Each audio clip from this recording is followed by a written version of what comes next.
In John chapter 9, Jesus heals a man who had been blind since he was born. And immediately, Jesus' critics swarm this guy, and they start to tell him the way that he should think about Jesus. They say, you know what, Jesus, he's not a good guy, he's a sinner, he didn't come from God. You can give glory to God for your healing, but not to Jesus.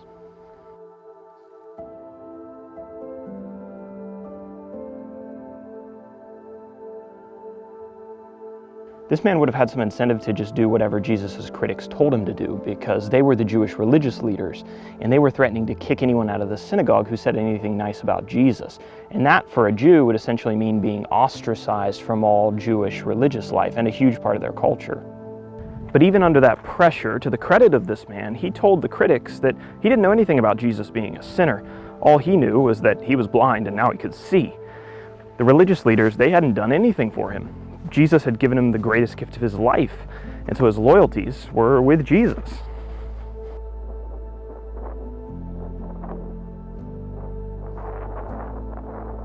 The man's response is great, and I think it needs to be all of our responses.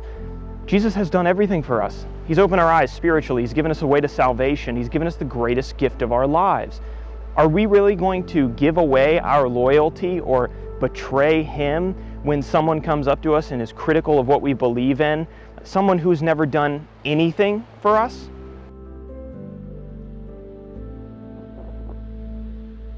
You've got to wonder how many times these religious critics had come up to this man when he was blind, begging in the street, and had given him something to eat or something to drink or a little bit of money to buy his next meal.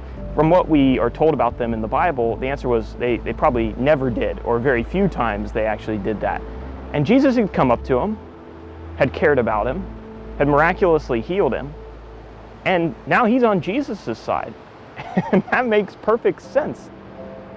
Why is it that sometimes we're so quick to turn our back on Jesus when someone expresses their disapproval about the things we believe in? Stick with Jesus. He's the one who's shown us through his actions that he actually cares about us, he actually loves us. He's on our side. We should be on his side.